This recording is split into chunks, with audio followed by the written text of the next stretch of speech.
Enzo Recto, kalaban ang katiwalian at kasinungalingan, kakampi sa katotohanan at kabutihan.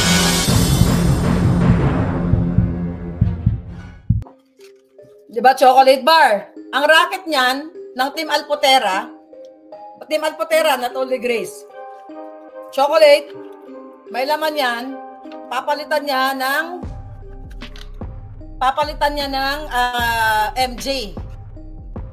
Yan, nakalusot siya, nakauwi siya. Sinabi niya sa akin yun eh. Oh, yan, Team Alpotera pa kayo, mga putang ina ninyo. Papahamak talaga kayo sa ginagawa nyo. Oh, immigration. Kaya pag pumasok si Team Alpotera, yung si Alpot, may bit-bit din mga yan. Pakiusap. Yung chocolate na to, ayan, tinuturuan ko na kayo. Immigration and Custom. Itong chocolate na to, pag galing sila sa Netherlands, pinapalitan nila ng laman. Chocolate, kana. Alam nyo na yon. MJ.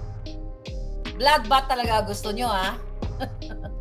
Ang dami kong alam. Kasi nasa dahig ako. Ano babato nyo sa akin? Fake news. Kumain ng pagkain doon sa Duterte Street. So what? Oh, yan. I-headline nyo yan. Immigration, what's out?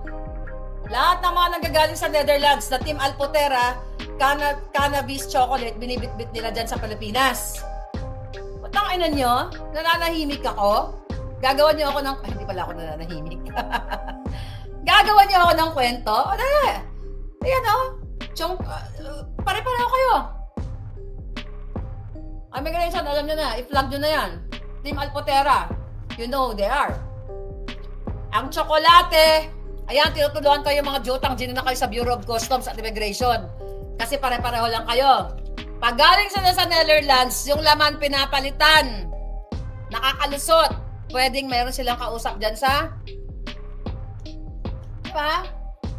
Sumama ka pa kasi grasya sa Team Alpotera. Ang saya-saya natin. Senator Robin, itotodo ko na ba? Ano na bang itodo ko? Sabihin nyo lang. Mga bossing, nagiging teleserye na talaga ang DDS World. Si Maharlika, aka Boldiak TV, muling nagpasabog, may chocolate daw galing Netherlands na hindi ordinaryo, kundi pinapalitan ng cannabis o MJ bago makalusot sa Customs at Immigration. Mabigat ang paratang, at tila ba hindi lang basta banat, kundi may dalang intriga laban mismo sa mga kakilala nila sa loob. At syempre, hindi mawawala ang paari. Sa dulo ng kanyang rant, tila diretsahang tinukoy ni Maharlika si Senator Robin Padilla. Senator Robin, itotodo ko na ba? Hindi ito simpleng name drop, malinaw ang tono na parang may alam siya. At mas lalo pang lumalim ang duda dahil si Robin ay kilalang nagtutulak ng panukalang gawing legal ang medical cannabis sa bansa. Ayon kay Maharlika, modus daw ng tinatawag niyang Team Alpotera ang pagdala ng tsokolate galing Netherlands, pero hindi daw ordinaryo ang laman. Aniya, pinapalitan ito ng cannabis edibles at nakakalusot pa raw sa Customs at Immigration. May halong mura, hamon, at tapang ang kanyang pahayag, na parang sinasabi, marami pa siyang alam, at handa siyang ibulgar kapag kinwestiyon. Kung totoo ang paratang, hindi lang simpleng bardagulan ito. Ang ibig sabihin, may international smuggling na nangyayari, at kung hindi naman totoo, delikado pa rin, dahil mabigat na akusasyon ang binabato sa harap ng publiko.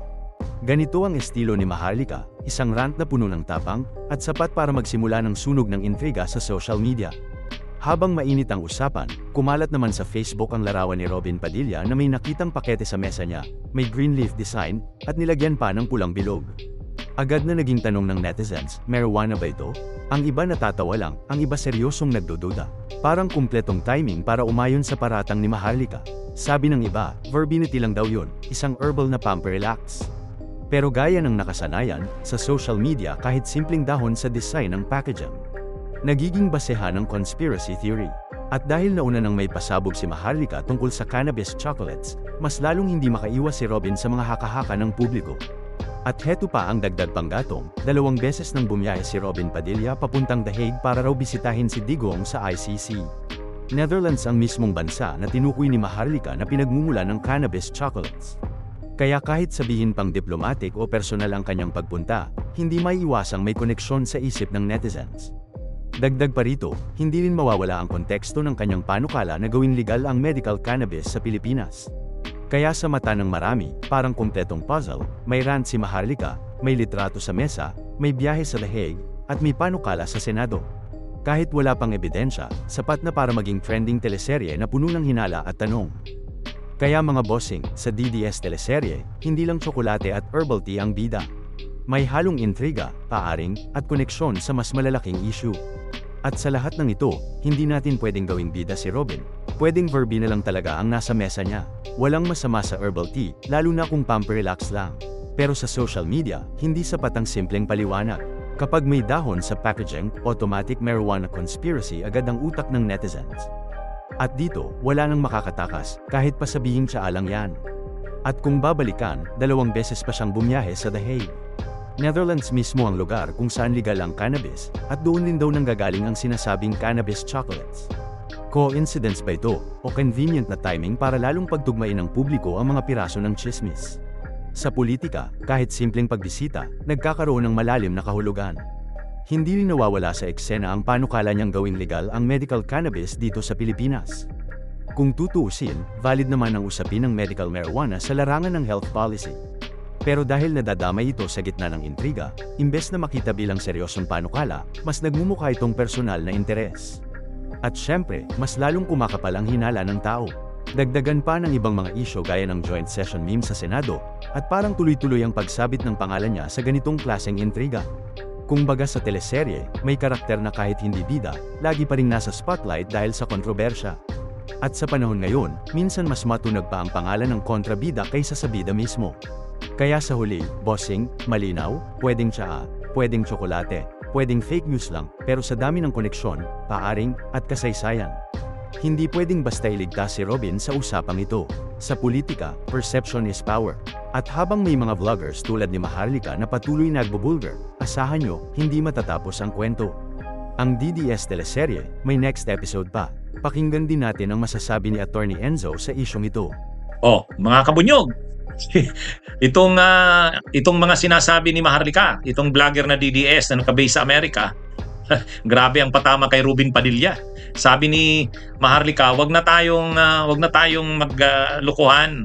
Alam ko ang lahat ng nangyayari kasi nandito ako sa The Hague. Pag pumupunta daw sa The Hague, sa The Netherlands, sila Robin Padilla at ang mga grupo nito, pag umuwi daw sa Pilipinas, may dala daw ng mga chocolate o kaya kung ano-anong mga items na mayroong marijuana sa loob nun. Kaya siguro ayaw ni Robin Padilla sa ilalim sa drug test, kasi magre-reflect na totoo nga na gumagamit siya ng marijuana o kung anumang droga. Ano nga kaya? Bunyog, halikan na kasama ka. Bunyog, kapag buklod ay may pag-asa. Luzon, Visayas, Mindanao, isa ang pananaw. Sa bagong Pilipinas ang bunyog isisigaw. Bunyog.